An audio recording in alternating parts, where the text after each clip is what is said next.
இப்ப போனாங்களே அந்த 3 பேரு முதல்ல, அதுக்கப்புறம் அதை தொடர்ந்து தவணை வச்சு போறான். உங்களுக்கு என்னன்னா கேடு வந்துச்சு? நீங்க எடுக்கிறவங்க எல்லாம் யாரு? இவங்க எல்லாம் யாரு?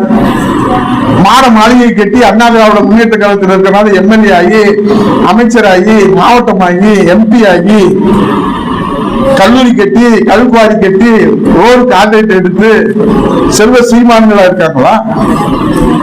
அடுத்த வேலை சாப்பாட்டுக்கே வழி இல்லாமலும் அண்ணா திராவிட முன்னேற்ற கழக கொடியை கையிலே பிடித்துக் கொண்டு, தொண்டை சூழலை போட்டுக்கொண்டு, வேஷ்டி இடுப்பிலே கட்டிக்கொண்டு, புரட்சி தலைவர் எம்ஜிஆர் வாழ்க, புரட்சி தலைவர் அம்மா வாழ்க, புரட்சி தலைவர் எடப்பாடி வாழ்கன்னு சொல்கிற கொள்கை கூட்டம்.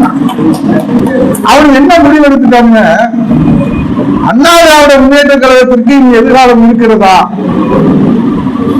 அப்படி நினைக்கிறவர்களை நான் பணியோடு சிவகங்கை மாவட்டத்திற்கு அம்மா பேரவை கூட்டத்திற்கு ஒரு முறை வந்து இங்கே பார்த்துவிட்டு நீங்கள் முடிவெடுப்பது என்று சொல்வதற்கு நான் கடமைப்பட்டேன். தீர்மானத்திலே சட்டசபையில 25 பேர் அண்ணா திராவிட முன்னேற்ற கழகத்திலே இரட்டை இலையில புரட்சி தலைவர் எம்ஜிஆர், புரட்சி தலைவர் அம்மா, புரட்சி தலைவர் எடப்பாடியார் முதலமைச்சராக வர வேண்டும் என்று மக்களிடத்தில் வாக்குறுதி கொடுத்து வெற்றி பெற்ற அந்த 25 பேர்கள் சரி ஆதரவு கொடுத்துட்டீங்க. புரட்சி தலைவர் எடப்பாடியார் அவர்கள் பெருந்தன்மையோடு தாயுள்ளத்தோடு அதை மன்னிச்சு எல்லாத்தையும் சேர்த்துக்கிட்டாங்க. நாங்க சேர்த்துக்கிட்டே சபாநாயகத்தை கொண்டு போய் மன்னிப்பு பெற்று கொடுக்கிறோம். அதுல ஒரு 3 பேர் அந்த எசகி சுப்பையான அம்பாசனத்துல இருக்காரு, நம்ம சொந்தக்காரர் தான் அவரு.